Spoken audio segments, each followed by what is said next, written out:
This will transform the way you see your autistic partner. Or in my case, it might transform the way you see yourself because for most of my marriage, I didn't even know I was the autistic partner in question. I learned about this concept from therapist Terry Real. He calls it the core negative image. And once you understand it, you'll never argue the same way again. It explains why the same fight keeps happening even when you've apologized for it a dozen times, and explains why my wife spent years convinced that I didn't care about her, even when the truth was almost the exact opposite. One of these images took over a decade to catch, and I'm going to tell you the exact moment it cracked. A core negative image is the fixed, distorted picture you build of your partner after the same kind of conflict repeats enough times. It's built from a pattern, not one single moment, and once it locks in, you stop reacting to what your partner actually does and you start reacting to the image you've built of them. That image feels like the truth. It doesn't feel like a caricature. It feels like something you've finally figured out about them. And here's where it gets specific for autistic relationships. A lot of the behaviors that built up these images aren't character flaws at all. They're autistic traits that nobody had a name for yet. I went quiet a lot, especially in social situations. I gave one-word answers. I didn't offer very much. And I definitely didn't offer much unprompted. Before Lori and I were married, she introduced me to her aunt and uncle, and it basically turned into an interrogation. Her aunt half-jokingly asked me about my intentions with Lori, and I said almost nothing. Not because I didn't care what happened to the relationship, I cared enormously. I just didn't have language ready to hand over in a room that felt like it was testing me. And Lori didn't have a framework for that at the time either. What she had was a data point. He goes quiet when it matters. And that data point, repeated over enough years, across enough family dinners, enough conversations that stalled out, becomes a core negative image. He's distant. He's uninterested. Maybe he doesn't care as much as I do. If you've ever had your silence or your partner's silence read as not caring, when that's not what was actually going on, we put together a free neurodivergent couples clarity quiz that helps you pinpoint exactly where your friction is coming from. It takes a couple minutes, and the link is sitting right there in the description below. Go grab it. Now, here's the part that makes this so hard to break on your own. Once the image is built, you don't misread one moment, but rather you start filtering every future moment through it. And I'll give you a real example. Years into our marriage, we took a trip to Australia, and I had a plan for that day that included seeing a specific rainforest up the coast. And something came up, and I don't even remember what it was. But the plan had to change, and I did not handle that well. I mean, when are we going to get back to Australia again, right? To Lori in that moment, that looked exactly what she'd already decided about me. Stubborn, rigid, cares more about the plan than about her.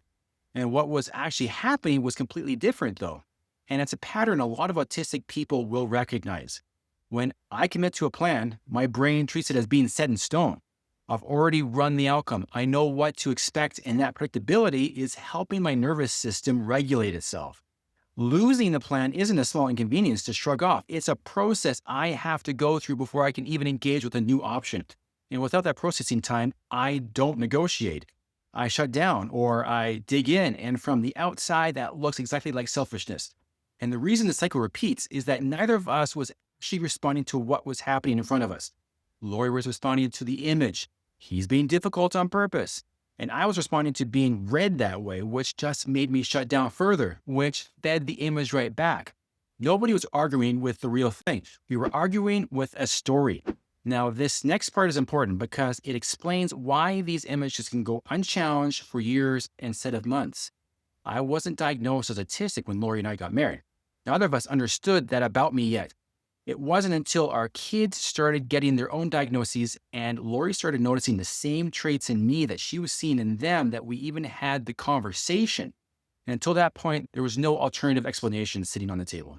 When you don't have a name for something, that negative image becomes the name. Distance becomes the explanation. Selfishness becomes the explanation. Rigidness becomes the explanation. Not because anyone wanted to believe the worst, but because it was the only story available. And I'll be honest about the other side of that because there's a grief in it too. Getting the diagnosis didn't erase the years the image had already done its damage. Lori had told me she wondered at points whether she'd have made the same choice if she'd known from day one that I was on the spectrum. That's a hard thing to hear, and it's also an honest one. And I'd rather have the honest version than a version where we pretend the label alone fix everything overnight. So here's where I get practical. And this is the part of Terry Real's work I think about the most. His advice for breaking down a core negative image isn't to defend itself point by point. If anything, that just backfires. The more you refute the image, the more you reinforce it. Because now you're just proving to your partner that you won't even admit to the pattern. But if you can find the kernel of truth inside the exaggeration and yield to that part, the whole image starts to lose its grip.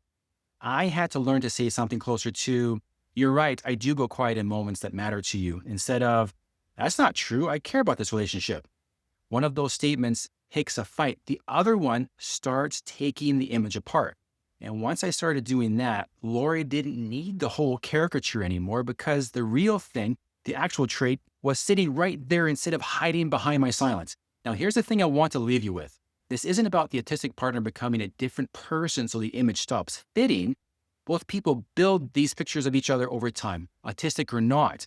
The difference is that autistic traits get misread as intent more often than most, simply because nobody's taught to recognize them yet. The real shift is catching yourself mid-argument and asking, am I actually responding to what's happening right now? Or am I responding to the story I built years ago? That one question asked honestly has saved more of our arguments than anything else we've tried. Now, I want to know from you, what's a moment where you realize you've been arguing with an image of your partner instead of the actual person in front of you? Drop it in the comments. I read every one, and I think seeing how differently this shows up for different couples is genuinely useful for everyone watching. And if this is hitting close to home and you want to figure out exactly where your own friction pattern is coming from, go take our free Neurodivergent Couples Clarity Quiz. It's linked below in the description and only takes a couple minutes. Now that you know what it looks like to argue with an image instead of a person, you're probably wondering what those misread traits actually look like day to day, the ones that quietly get mistaken for character flaws instead of what they really are. That's exactly what we talk about in Spotting Autism in Your Marriage, 4 Hidden Signs. Go watch this one next. Thanks for watching, and remember, neurodivergent couples can make relationships work.